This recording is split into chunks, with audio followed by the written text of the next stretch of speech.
Welcome to Gash's Common TV, the Tourism and Black Africa. And may you have a blessed Sabbath. And this is what I'm calling the last push. Raila Odinga is keenly having what he is calling building the momentum. And this momentum is going to push many people away. It is going to sweep many people from their comfort zone. And when you look at Raila Odinga, he is pushing the opening of the servers. He is pushing for electoral justice. He is pushing haki na ukweli. Anahakikisha kwamba, anajaribu kuhakikisha kwamba what we have in future is a free, fair and verifiable elections. Because we cannot have an electoral body whereby somebody is elected by the people, somebody is given the mandate by the people. Because of corruption, some people don't want to see this person. Because of corruption, this person is not declared the winner. So, IBC is going to be swept away by what I'm calling the last push.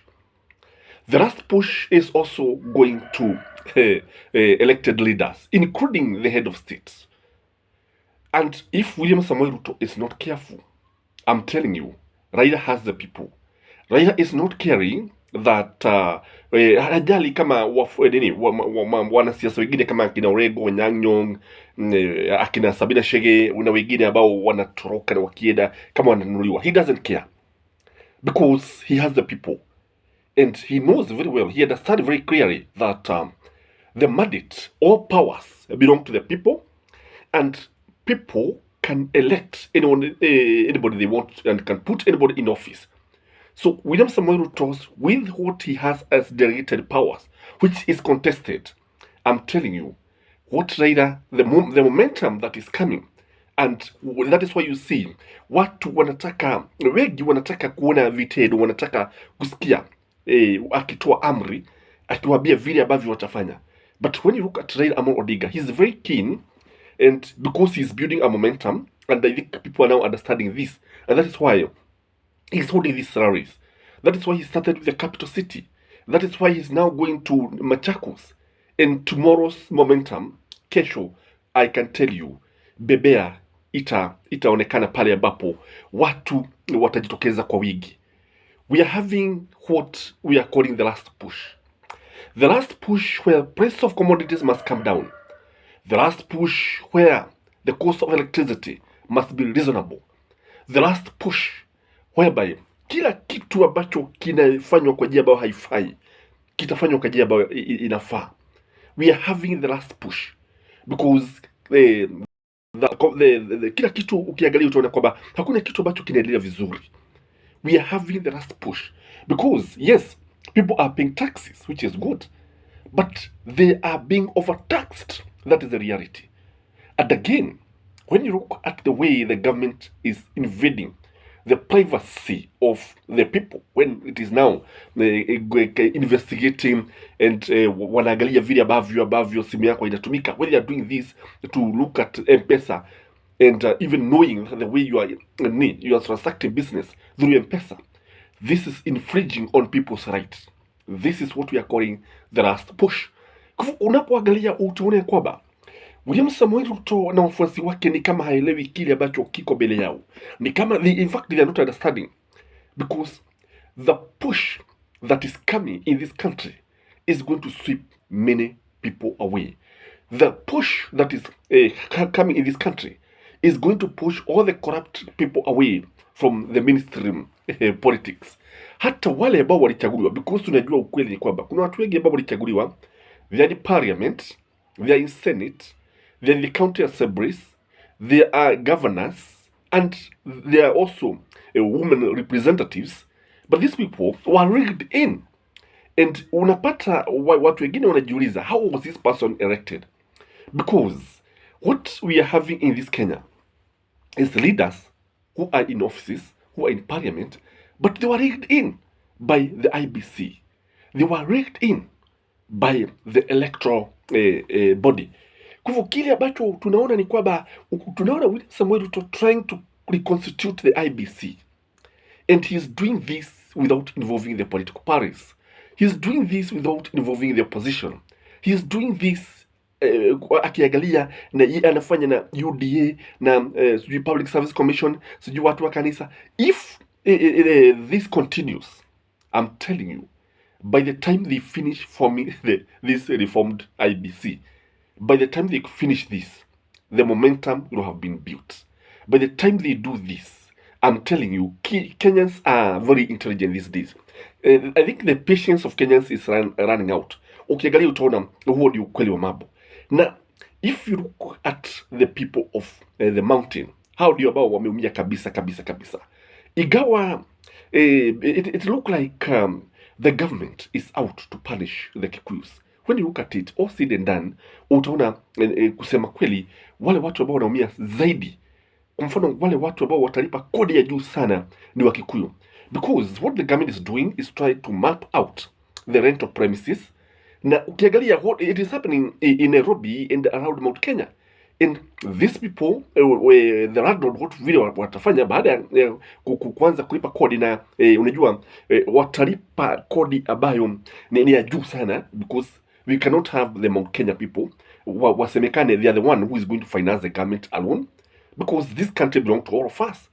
I believe it is important that if it is mapping, let it be done through the country, because Wakikuyu wasije wakawa ndio ambao wanalipa kodi na wapagaji, the tenants, you know, they are the one who in the final analysis are the people who are going to suffer.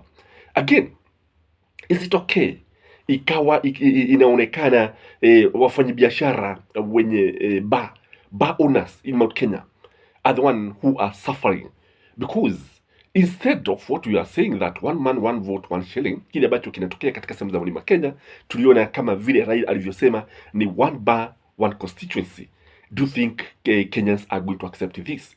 And I'm telling you, if at all we are going to go all the way to 2027, Raila Omolo Odinga still pushing, na Kalonzo Musyoka kina pale na Martha Karua wakiwa pale, and William Samoei Ruto as the president, I'm telling you, William Samoei Ruto, by the time we go to the elections, watu watakuwa wakisikia jina Ruto wanatoroka, hawatakuwa wanataka kusikia the name of the president, because all said and done, people are complaining everywhere. Kila mtu ni kulalamika. When you look at the parents, and in fact I was looking at primary schools around, and I was looking to the junior secondary school, majority of junior secondary school students, they don't have uniform. Hawajanunua mpaka sasa. Uniambie tangu lini watu wamewahi kuingia katika secondary and the parents cannot even be able to afford to buy a uniform, because the government is trying to politicize this issue, and instead of following the method, the way that the late Magoha had done, you know, he had laid the strategies including the building of classrooms. Kile ambacho wanafanya, they are doing it haphazardly, and they are not considering that many parents were not prepared to pay school fees. Kwa hivyo kile ambacho kinajitokeza ni kwamba watu wanazidi kulia, watu wanazidi kuhangaika, watu wanazidi kulalamika, because this country, we are having a government that doesn't care about the people, the government that does care about the citizens, the government that does not care about the cost of living, the government that is just politicking. And sasa ukiangalia tuseme kwa mfano wanasema kesho ni siku ya maombi ati kuombea uchumi. Tell me any other country in this world ambapo umewahi kuona ati uchumi unaombewa, ati bei ishuke na kwa maombi? Tell me, are we going to perform miracles? This cannot happen. And instead of work, they need to work. I think the government need to work. The government needs to do things that are concrete. Lakini sio maombi. Maombi, unajua Mungu alimumba mwanadamu na akamwambia awe anafanya kazi. By sweat you shall utakuwa ukipata kila kitu kwa jasho lako.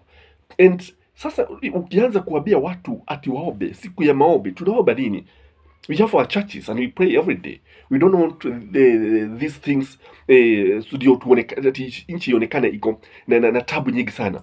And again, this idea of Uhuru Muigai Kenyatta ati hakuwa akilipa kodi, hakuwa akifanya nini, why don't you show us, tuonyeshe ya kwamba, and this is KRI, the report from KRI is indicating this. Sio siasa, utuonyeshe ya kwamba he owns these many companies, the Brookside, the what, and he has the Commercial Bank of Africa, and he has not been paying taxes as per the KRI. Tuonyeshe ukweli, tusije tukawa kila wakati ni siasa. So we are pushing a situation whereby this country stop politicking all the time. The leaders stop campaigning immediately they are elected into office. We are pushing a situation whereby the real issues should be addressed in this country. So kile ambacho kipo si kwamba watu hawajui kile ambacho kinafaa kufanya. Watu ni werevu nchini Kenya, wajiga walisha nchini Kenya, as William Samoei Ruto has always been saying. But I won't tell you that this country is headed in the wrong direction. This country needs Raila Amolo Odinga to push for the reforms, and I think majority of people are going to attend tomorrow's meeting. I don't know whether it will be there because for me and a number of people, we are going to see what is going to happen there. And for those of you who want reforms in this country, you must support Raila Amolo Odinga. Raila Amolo Odinga has an agenda for this country. Raila Amolo Odinga has a plan for this country. Raila Amolo Odinga is the right person at the right time, when the history of this country will be written. Raila Amolo Odinga will occupy the longest chapter. I don't know what you think, but if you ask me, this is the final push. May you have a blessed day, and please subscribe if you have not, and like our video so that you can support this channel. Till next time, bye-bye.